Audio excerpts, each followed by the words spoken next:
बरतानिया की national crime agency की तरफ से वापस किए गए 190 मिलियन पाउंड सुप्रीम कोर्ट से वफाकी हुकूमत के अकाउंट में मुंतकिल किए गए। ये रकम दानिश यूनिवर्सिटी की तामीर में इस्तेमाल की जाएगी। वज़ीर आज़म शहबाज शरीफ का दानिश यूनिवर्सिटी की स्टीयरिंग कमेटी इजलास में इज़हार ख्याल। बोले, चीफ जस्टिस ने कहा, यह पैसा हुकूमत पाकिस्तान और आवाम का है। हुकूमत जिस तरह चाहे अवामी बहबूद के लिए ये पैसा इस्तेमाल कर सकती है। दानिश स्कूल्स के बाद दानिश यूनिवर्सिटी का क़याम अमल में लाएंगे। मंसूबे का तखमीना 190 मिलियन पाउंड है। ये इदारा नौजवान नस्ल के मुस्तकबिल को संवारने के लिए अहम संग मील साबित होगा। वफाक पर कैनाल का फैसला एक दाग है। सदर जरदारी ने नहरों के मामले पर खुलकर बात की। चेयरमैन पीपल्स पार्टी बिलावल भुट्टो ने कहा है कि नई नहरों से मुताल्लिक मुस्बत अंदाज में हुकूमत वक्त को खबरदार किया। सदर ने भी हुकूमत की एकतरफा पॉलिसियों पर तबसरा किया। वज़ीर आज़म से अहम मामलात पर बात हुई। हमने अवामी मसाइल और अमन व अमान पर तवज्जो मबजूल कराई। मुआशी अशारिये बेहतर हो रहे हैं, जिस पर वज़ीर आज़म मुबारकबाद के मुस्तहिक हैं। अपोजिशन की तरजीह अवामी मसाइल नहीं।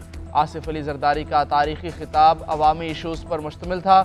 इसी तरह अपोजिशन का शोर तमाशा भी अवाम ने देखा।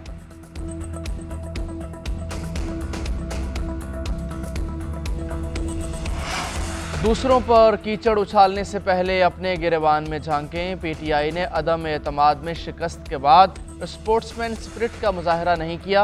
वज़ीर कानून आज़म नज़ीर तारड़ ने कहा कि असम्बली की तहलील पर आर्टिकल 6 का केस बनता था। सियासी बुर्दबारी का मुजाहरा करके आर्टिकल 6 की कार्रवाई न करने का फैसला किया। सब कुछ गैर कानूनी है तो फिर आप लीडर ऑफ द अपोजिशन क्यों बने हैं? शिबली फराज बोले, वज़ीर कानून की बातों को मुस्तरद करता हूँ। असम्बली तहलील की बात करते हुए तो सिंध हाउस का भी जिक्र करें। आईने पाकिस्तान का गलत इस्तेमाल किया जा रहा है। मुझे मेरी पार्टी ने नामजद किया।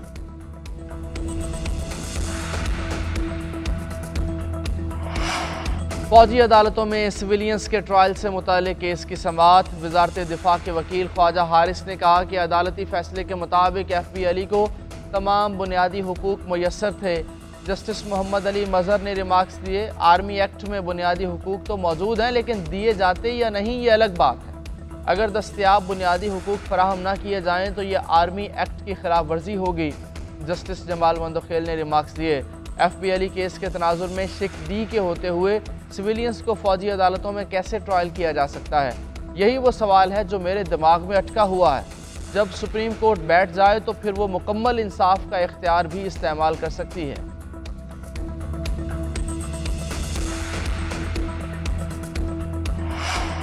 ज़रई आमदन पर इनकम टैक्स की शरह कॉरपोरेट सेक्टर के बराबर होगी। पाकिस्तान ने IMF को आगाह कर दिया, सालाना 6 लाख रुपए ज़रई आमदन पर कोई टैक्स लागू नहीं होगा।